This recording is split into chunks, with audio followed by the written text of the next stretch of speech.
So this is on my website, the Master Comics, which is our publishing imprint. So as we scroll down here, you get to learn more about superhero stories, what we're trying to create here. So I'll keep going down, down, down, down. So this is very important. So these are the first 5 stories I created before I ever knew anything about comics, right? How to create a comic, what it means to create a comic, how to tell stories in comics. I have no idea at this time when I'm creating these comics here that you're looking at right now. So I have no idea at this time, and I'm just trying to create stories, right? So this is no knowledge of how to create a comic. So basically, I'm just trying to show you, like, everyone starts from zero. I started from zero, right? I knew nothing about making comics. However, I was interested in making stories, okay? So superhero stories specifically. So all that matters is progress. Progress is all that matters to achieve your goals. Isn't that a little bit of progress, okay? So the first story I created all the way back in March 2019. Wow, that's a long time ago. March 2019, I created this story called Assassins here. So this is the story that I created first, and it's really bad. You can download all these, right? All these stories here that I've created, all 5 of them. Some of them are not as long, but they are really bad. You can read them and see how bad they are. I read them, right? It keeps me humble. I look back at these and I see, like, wow, this is where I started. Okay, I can see the progress, right, where I am now. So it's really, really important to do that, to show, like, where you used to be and then where you are now. You get to see that progress. And so I created the story here, Assassins. It wasn't very good. And while I was creating this story, Assassins, I was creating specific characters for this story because I was thinking to myself, I want to create this kind of like spy thriller type of like story, and I want to create several characters for it. And one of those characters was the first iteration of Ayame. So let me show you that right now as well. So let me stop sharing this. Let me go and share Ayame. Give me a second to find it.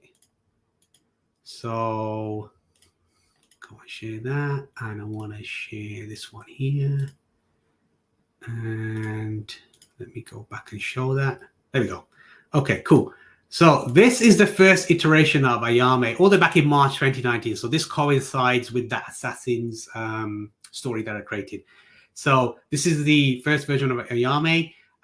This is what she looked like, right? This is like the first iteration. So I was like, yeah, this is kind of cool. We'll have a character like this that's from like Japan, and she could be like this assassin. And obviously, when you think of Japan, what do you think when you think of assassins? You think of ninjas. I know it sounds very stereotypical, but yeah, that's my thinking at the time, and probably your thinking as well. So that's what I'm thinking at the time there. And then as I was progressing with this character, because I still had this character in mind, because I was supposed to continue making that story, Assassins, but I didn't because it was so bad. And in April 2019, this is the kind of like design I came up with then as well. So we had the design here, like ninja design almost, right? So you can see like kind of like ninja clothing. She's got a sword, like a samurai sword. And then she's got the like a kabuki mask to cover her face, to cover her identity, so to speak, the face painting and everything. So that's what we ended up with there. This is April 2019. And then we move on to July 2019, and we ended up with like almost like the, next iteration of the character. So you can see like through the months, I was still thinking about this character.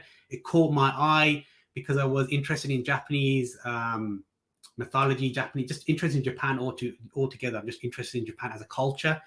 And as we're going through, you can see the iterations from the character. So going from she looks like this to looking like this to ending up like this here as well as the character. So that was like still thinking about the character. And then obviously as I'm thinking about the character, I'm thinking about the story, thinking about how the world that she lives in, what is her life like, what is her personality like, what's happened in her life for her to turn out like this, right? Why is she like this? Because she didn't turn out like this automatically. Something must have happened in her life for her to turn out like this.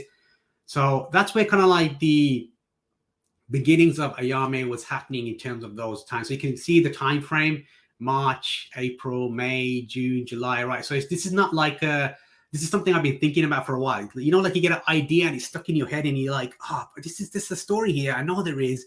I know I can make a story out of this. This character is really, really really exciting. There's something about this character, and I want to take this character forward. And this is why from all the other stories that I've created, the ones that I created, which I'm going to show you now as well. So let's go back to those stories. So stop sharing this. Let's go back to the Master Grid Comics page again. There we go. Let's get rid of that as well so you can see more. So this is like these characters here that you see here are not even in. I didn't like do much with these characters here. So that character that I created, which was like not even used, that was the one that was like Ayame, which is the one that was like, yes, that's the one I want to create a story around, not these two here. So as we scroll down here, my second one that I created the story was released in May 2019, which is The Search for Superman. And this is basically focusing on Kara. So Kara Zor-El, Supergirl, was based on that. And then we just had a few other stories here. A short story here, August 19, that I released here. And we got one here, like a Halloween one where I did Cassie's Nightmare. This was released October 2019, which October is when we have Halloween. And then finally, the last one that I created was this one here, released December 2019, Rangers of Justice here. So with each of these stories, there is progress. You can see progress. It does get better, but they're still not great, right? They're still not where it needs to be in order to be like a professional published, so to speak, a professional published story. That's what was my intention, right? I want to be professionally published. I want to show that I can do things professionally, and that's what I wanted to do with this story. So one thing you may have noticed is a lot of these stories, probably all of them, have female characters. Why do they have female characters in these stories? Well, because the software that I use, Dash Studio, when I started off using Dash Studio, I was focused on creating portraits, right? Female portraits, okay? Why? Because it gets you the likes, right? Let's be honest here. It gets you the likes. It gets you the social media external validation. It gets you the followers, right? I see a lot of people do this. I used to do this. I don't do it anymore now because I know myself. I know the stories I want to create, the things I want to do. So the external validation doesn't mean anything to me in terms of that. I mean, the likes are nice, but it's not going to, it's fleeting, right? It's very fleeting, right? Those things are fleeting. You want internal validation, your own internal validation, like, hey, I was able to do A, B, and C because I learned how to do A, B, and C. That's more fulfilling to me than getting a like or a external validation from somebody I don't even know, right, on the social media. I don't even know who they are. They just hit a like button and I don't know who they are. So anyway, that's a different YouTube video altogether, different live stream altogether. So, okay. So now I've realized after creating these stories, I suck. I am absolutely awful at this, right? I've got to get better. So what do I need to do? I've got to go learn from somebody who's already walked the path that I want to walk to get better. So I need to go learn from somebody who knows what they're doing. So I'm going to share with you like the first 5 books that I bought before I even show you anything else. So let me stop sharing that. So let me show you the first 5 books I've got in here at the bottom. See, I come prepared. You see, I've come prepared. So the first book that I bought, this is around about December 2019, January 2020 kind of time. So, which is this one here, which is Understanding Comics by Scott McCloud. Okay. So the reason why I got this book is because I don't understand comics at the time. December 2019, I don't understand comics. Obviously, I don't understand comics because all those five comics that I created were rubbish. No good, right? So I need to understand. I need to understand first. Once you understand something, the foundations, then you can build upon that foundation. That's why understanding comics comes first. And then from the same author, Scott McCloud again, making comics. Right now, once we understand something, we can go and make it. Right? We can use the knowledge we've just learned and then go and make it. Let's go make these things to see if we understand the knowledge that we have gained. So that's that one there. And then I went and got these other books as well. Will Eisner here, Comics and Sequential Art. Highly recommend this. Will Eisner is a legend, by the way. If you ever heard of like Eisner Awards for comics, it's him, right? It's his name. It's his name. That's what it's all about there. It's his name there, Eisner Awards. So, obviously Will Eisner is no longer alive with us, no longer with us, but he left his knowledge with us right here in this book here, right? He left his knowledge here for you, for me, for anybody to access and say, hey, do you want to create comic books? Well, here's someone that can help you do it. That's the way I see books. So a lot of cool information there. Now, obviously, I don't want to create comics. I want to create graphic novels. So I've got to go and get Will Eisner's graphic storytelling and visual narrative, right? So in this one, he covers obviously graphic novel storytelling, right? So the longer books and everything. So that's that one. And the third and final book from Will Eisner is this one here. Expressive Anatomy for Comics and Narrative. Why? Because when you're creating comics with Dash Studio, a lot of the expressions and a lot of the poses are very stiff.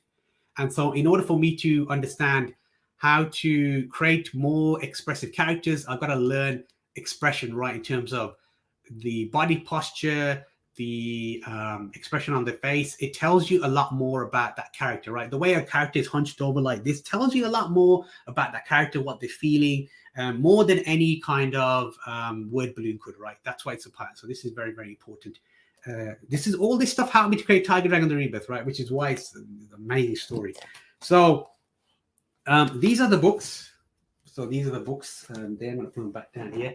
And now I'm going to show you the Tiger Dragon: The Rebirth folder, right? You're going to show this folder where all the work is. So this is a Tiger Dragon Rebirth. I don't know if you could see that.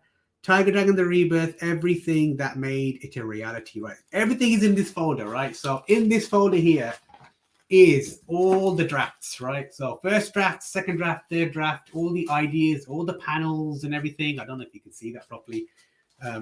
Everything here that made this book here possible, right? So all this work, doing these folders, reading those books here, made this book a reality.